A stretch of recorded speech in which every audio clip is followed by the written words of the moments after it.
UP में मदरसों का सर्वे हुआ पूरा, सामने आया हैरान करने वाला सच। पूरे यूपी में करीब 8,000 गैर मान्यता प्राप्त मदरसों का हो रहा संचालन। मुरादाबाद में सबसे ज्यादा, दूसरे नंबर पर बिजनौर तथा तीसरे स्थान पर बस्ती का नाम आया। गैर मान्यता प्राप्त मदरसों पर होगा योगी सरकार का एक्शन, अब लटक जाएगा ताला। उत्तर प्रदेश में मदरसों के सर्वे का काम पूरा हो चुका है। इस सर्वे में पता चला है कि उत्तर प्रदेश में करीब 8,000 मदरसे गैर मान्यता प्राप्त हैं। 15 नवंबर तक सभी डीएम अपने अपने जिलों की रिपोर्ट शासन को भेजेंगे। प्रदेश में गैर मान्यता प्राप्त मदरसों का सर्वे 10 सितंबर से शुरू हुआ था। सभी टीमों ने सर्वे पूरा कर अपनी रिपोर्ट जिलाधिकारियों को प्रेषित कर दी है।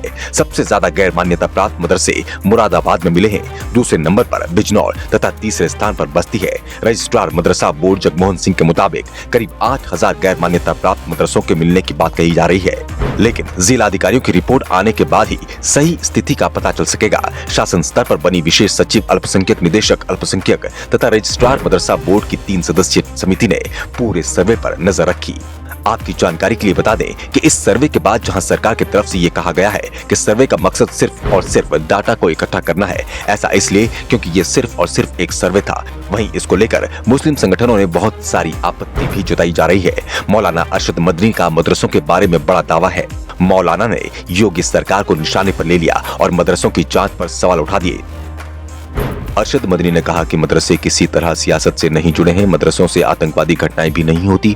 हम मदरसों को किसी भी सरकारी मदद से दूर रखना चाहते हैं। मदरसे सिर्फ इस्लाम के लिए काम कर रहे हैं। कभी किसी ने नहीं सुना होगा कि मदरसों से किसी तरह की सियासत में हिस्सा लिया गया हो। उन्होंने किसी तरह की सरकारी मदद लेने से भी साफ मना कर दिया।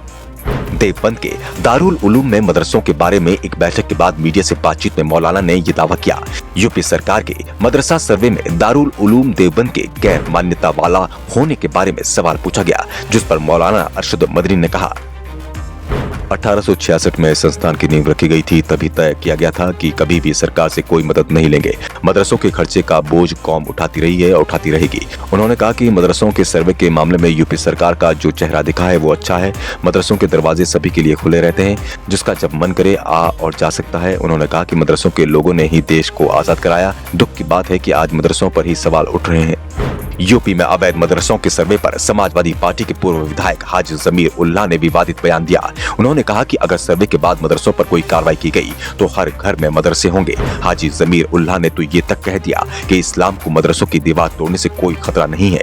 ऐसे फैसलों से इस्लाम और मजबूत हो रहा है। अलीगढ़ से समाजवादी पार्टी के विधायक नवा खान जान भी तिल मिला गए। उनका बयान भी सामने आया। उन्होंने कहा कि सरकार दिखावा और छल कर रही है। योगी सरकार ने पहले ही बताया था कि गलत इरादे से नहीं किया गया सर्वे। योगी सरकार की तरफ से पहले ही साफ कर दिया गया था कि यह सर्वे असली नकली के मकसद से नहीं किया जा रहा। सर्वे का मकसद शिक्षा और शिक्षा के केंद्र की संख्या, उनकी व्यवस्था आदि की सही जानकारी का प्राप्त करना था। सर्वे को लेकर उत्तर प्रदेश में मदरसा शिक्षा परिषद के चेयरमैन डॉक्टर इफ्तिखार अहमद जावेद ने भी ये बात कहा है। इसका किसी भी प्रकार से किसी भी जांच से दूर दूर तक कोई वास्ता नहीं है। सबसे हैरानी वाली बात तो ये है कि इस गैर मान्यता वाले मदरसों की लिस्ट में एक बहुत बड़ा नाम दारुल उलूम देवबंद और मज़ाहिर उलूम जैसे विश्वविख्यात संस्थान का भी है। ये मदरसे सरकार से कोई सहायता नहीं लेते और ना ही ये किसी भी मदरसा बोर्ड से संबंधित है। इसके अलावा 16,513 मदरसे उत्तर प्रदेश मदरसा शिक्षा बोर्ड में पंजीकृत हैं। केंद्रीय अल्पसंख्यक मंत्रालय के अनुसार 2019 तक भारत में कुल 24,010 मदरसे पंजीकृत थे। अब इन गैर मान्यता प्राप्त मदरसों पर जल्द ताला लटक सकता है। योगी सरकार इस पर क्या एक्शन लेगी, देखने वाली बात होगी। वैसे आपको क्या लगता है, इस मामले में क्या एक्शन होना चाहिए? अपना जवाब हमें कमेंट बॉक्स में बताइए। वीडियो को शेयर करिए और देखते रहिए द इंडियन न्यूज।